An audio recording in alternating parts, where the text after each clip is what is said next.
یہ شان ہے.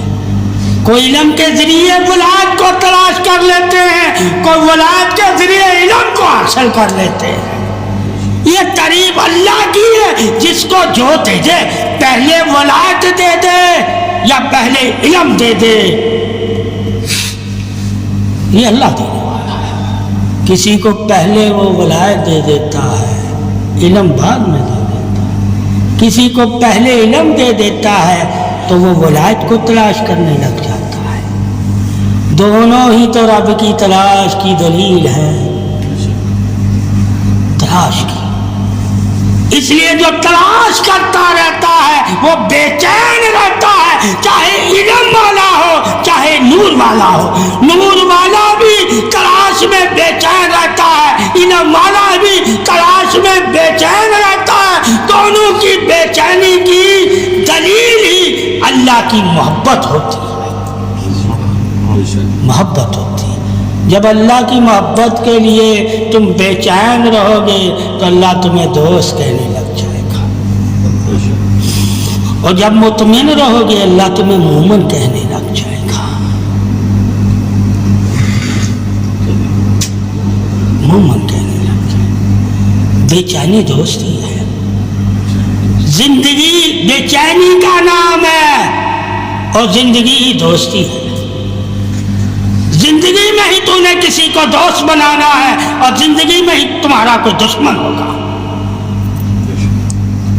مرنے کے بعد نہ دوستی رہتی ہے نہ دشمنی رہتی ہے. لوگ ختم کر دیتے ہیں. جہاں لوگ خود ہی ختم کر دے، دوستی بھی اور دشمنی بھی، وہاں تجھے کچھ نہیں کرنا پڑتا. اور جہاں ختم نہیں لوگ کرتے تجھے کرنا پڑتا ہے، وہ تیری زندگی ہے. تو کرنے کا نام زندگی ہے. تو کر کیا رہا ہے؟ تو دوستی کے لیے زندگی کو کام میں لے رہا ہے، نفس کے لیے زندگی کو کام میں لے رہا ہے. جس کے لیے تو زندگی میں کام کر رہا ہے وہی تو تیرا دوست ہے، وہی تیرا دوست ہے. اب تو دیکھ کس کس کے لیے میں کام کر رہا ہوں. جس کے لیے تو کام کر رہا ہے اس کی محبت ہے تو تو کام کر رہا ہے. اصل محبت دوستی ہوتی ہے، محبت دوستی ہوتی ہے. اور محبت بٹ جائے تو ہر جگہ دوستی، اور محبت اللہ رسول سے ہو جائے تو ہر کوئی تیرا دوست. یہ خدا کی شان. اس لیے اللہ اور رسول کی دوستی ملنے سے جو اللہ رسول کا دوست ہوگا وہ تیرا دوست ہوگا. تو اگر چاہتا ہے صرف میرا دوست وہی ہو جو اللہ رسول کا دوست ہو تو اللہ رسول کا تو دوست ہو جا، پھر تیرا وہی دوست ہوگا جو اللہ رسول کا دوست ہے. اور تیرا دشمن بھی پھر وہی ہوگا جو اللہ رسول کا دشمن ہے. اب دوستی تو اپنی چاہتا ہے اور دشمنی تو اپنی چاہتا ہے تو وہ بھی تجھے علم ہونا چاہیے. اگر دوستی تو اللہ رسول کی چاہتا ہے اور دشمن بھی تو اللہ رسول کا ہی چاہتا ہے تو وہ بھی تجھے علم ہونا چاہیے. جس کی وجہ سے تجھے تیرے دشمن بنیں گے وہی تیری دوستی کی دلیل ہے، اور جس کی وجہ سے تیرے دوست بنیں گے وہی تیری دوستی کی دلیل ہے. اب تو جان لے کہ تیرا دوست کس وجہ سے کوئی بنتا ہے اور تیرا دشمن کس وجہ سے کوئی بنتا ہے. جس وجہ سے کوئی دوست بنے گا وہی وجہ دوستی ہے، جس وجہ سے کوئی دشمن بنے گا وہی وجہ دشمنی. تو دنیا میں دیکھنا دوست دشمن کیوں بنتے ہیں، اور دین میں دیکھنا اللہ رسول کے فرمانوں میں دیکھنا دوست دشمن کیوں بنتے ہیں. تو دنیا دار بھی ہوگا تیرے دوست اور دشمن ہوں گے، تو دین دار بھی ہوگا تیرے دوست اور دشمن ہوں گے. جب دونوں حالت میں تو آزمایا ہی جا رہا تو اللہ رسول کا ہو کے آزمائش دینا تیرا تو بدن ہی اللہ نے آزمائش کے لیے اتارا ہے. تو دنیا دار ہو کے بھی آزمائش لے رہا ہے، تو دیندار بھی ہو کے بھی آزمائش لے رہا ہے. جب دونوں طرح تو آزمائش ہی دے رہا ہے تو تجھے فیصلہ کرنا ہے کہ میں کس کا ہو کے آزمائش دوں. جو آزمائش میرے لیے انعام بن جائے اور جو آزمائش میرے لیے عذاب بن جائے اس آزمائش سے میں پناہ مانگوں, اور جو انعام بن جائے اس آزمائش کو میں اللہ کا فضل اور کرم. اب ماننا بھی تیرا کام ہے کہ کس آزمائش کو تو کیا مانتا ہے. اللہ کا فضل کرم انعام وہ آزمائش کون سی ہے جو اللہ رسول کے لیے دو گے؟ عذاب, قہر اور غفلت اور کفر وہ آزمائش کون سی ہے جو دنیا کے لیے دو گے؟ آزمائش انسان دنیا کے لیے بھی دے رہا ہے اور آزمائش انسان اللہ رسول کے لیے بھی دے رہا ہے. دونوں آزمائے جا رہے ہیں, مگر ایک آزمائش کے بدلے راحت و انعام والا ہوگا اور ایک آزمائش کے بدلے عذاب اور قہر والا ہوگا. اس لیے اسلام میں ہے کہ انسان کی فطرت ہے, دین فطرت یعنی کہ آزمائش. ہر حال میں انسان نے آزمائش ہی دینی ہے, چاہے دیندار ہو کے آزمائش دے چاہے دنیا دار ہو کے آزمائش دے. اب دنیا دار ہو کے کون آزمائش دیتا ہے؟ جس کے سینے میں ایمان کا نور نہیں ہوتا. اور دیندار ہو کے کون آزمائش دیتا ہے؟ جس کے سینے میں ایمان کا نور ہوتا ہے. اور ایمان کا نور کس کے سینے میں ہوتا ہے؟ جس کے دل میں علی کرم اللہ وجہ الکریم کی محبت ہوتی ہے. ارے محبت بھی آزمائش ہے, نفرت بھی آزمائش ہے.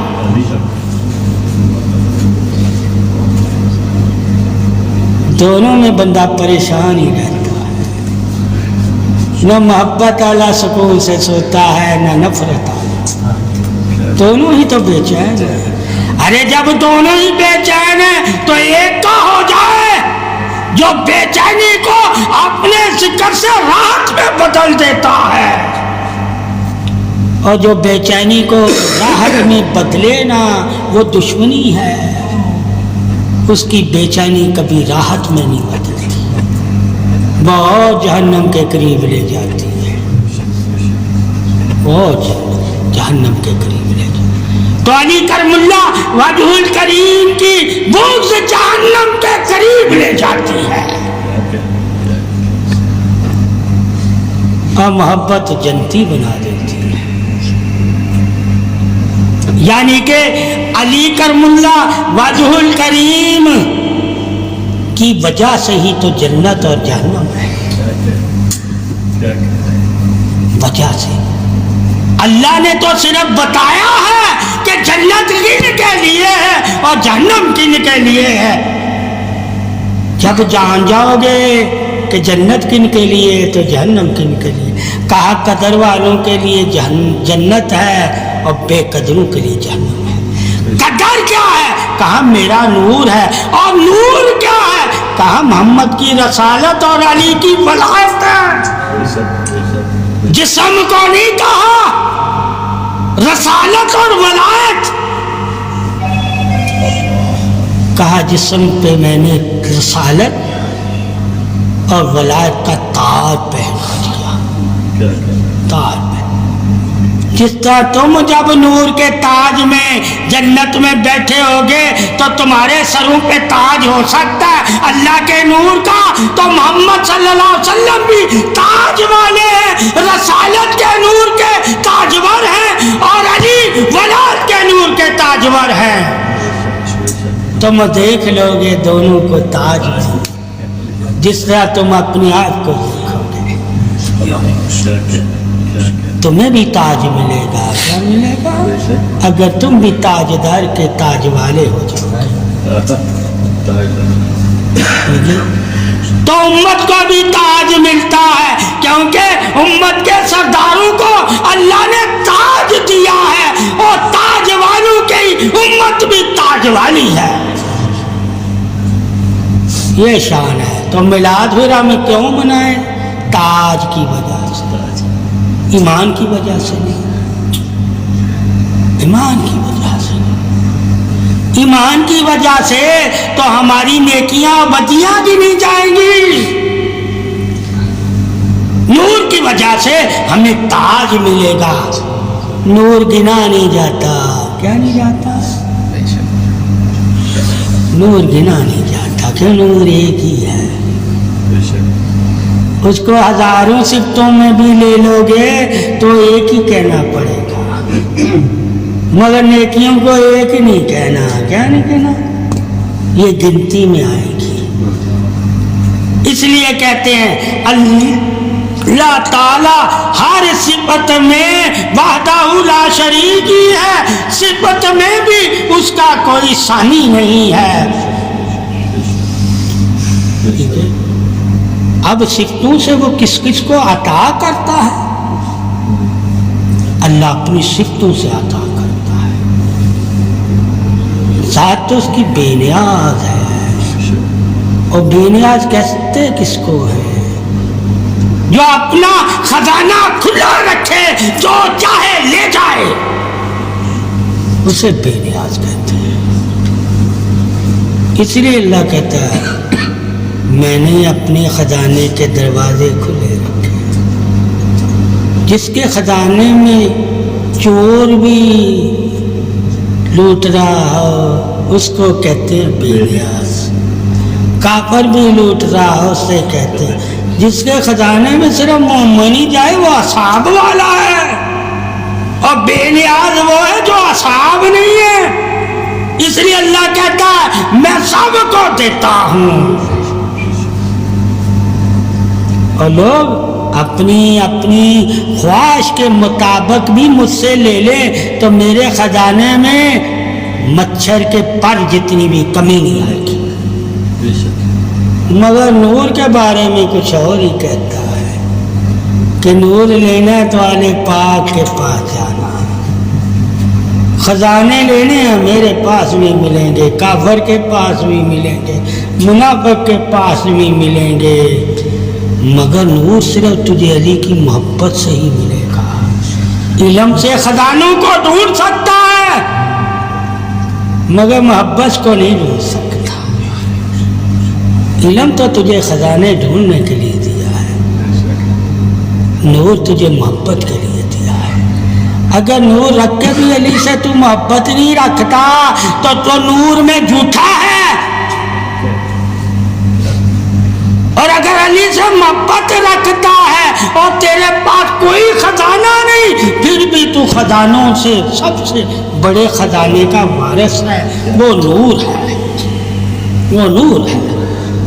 سب سے بڑا خزانہ اللہ کا نور ہے، باقی خزانے تو اللہ نے اپنی مخلوق کو خوش کرنے کے لیے بنائے ہیں، اور نور اس نے اپنی ذات کو خوش کرنے کے لیے بنایا ہے۔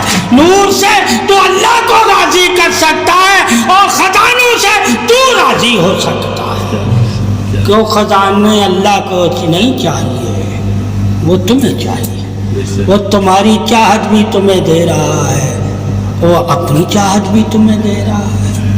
اللہ ہی تو بے نیاز ہے کہ تمہیں تمہاری چاہت بھی دیتا ہے، اور اس کی جو اپنی چاہت ہے وہ اس کا نور ہے، وہ نور بھی تمہیں دیتا ہے تاکہ تمہیں پتہ چل جائے کہ تم مانگنے والا نہیں ہے اللہ کے علاوہ کسی اور سے۔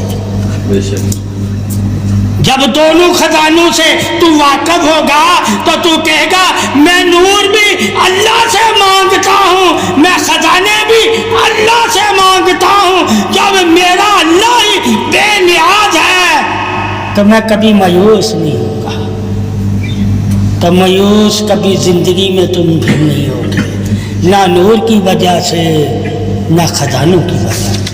اللہ نے کہا نور بھی تیری بخشش کے لیے ہے اور خزانے بھی تیری بخشش کے لیے ہے۔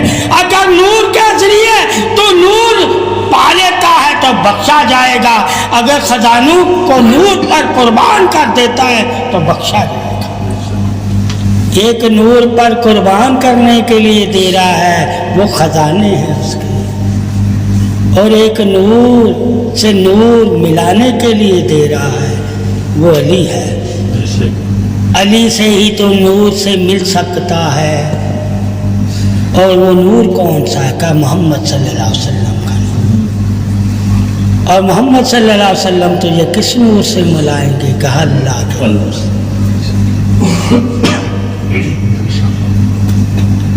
کہا یہی تعریف علم عداد ہے کہ ایک سے دوسرے کی پہچان. اللہ نے اپنی ذات سے اپنے رسول کی پہچان ظاہر فرمائی اور رسول کی پہچان سے اپنی پہچان کروائی. یہ اللہ کی تعریف ہے. وہ خود بھی تو پہچان کروا سکتا تھا مگر اس نے ذریعے کو بنایا تاکہ مسلمان کبھی یہ کہہ ہی نہ سکے کہ ذریعہ کفر ہے. ارے ذریعہ پہچان ہے، ایمان نہیں ہے. ایمان اللہ پہ ہی رکھنا ہے. پہچان ہے ذریعہ. ایمان اللہ کی توحید ہے کہ اللہ ہی مددگار ہے. تو جب ہمیں پتہ چل گیا کہ پہچان کے لیے ذریعہ ہوتا ہے، ایمان کے لیے ذریعہ نہیں ہے. ایمان بن ذریعے اللہ کو ہم واحد مانتے ہیں. کیا بن ذریعے اللہ کو ہم واحد مانتے ہیں. یہ ہے ایمان. اور ذریعہ کیا ہے؟ دلیل. یعنی کہ عقل میں آنے کے لیے عقل میں تو دلیل آ سکتی ہے، ذریعہ آ سکتا ہے، مگر اللہ عقل میں نہیں آ سکتا. جو عقل میں نہیں آ سکتا اس کی عقلی دلیل بھی ہم نہیں دے سکتے. ایمانی دلیل ہی ہم دیں گے کہ ہم بغیر اللہ کو دیکھے اللہ کو واحد مانتے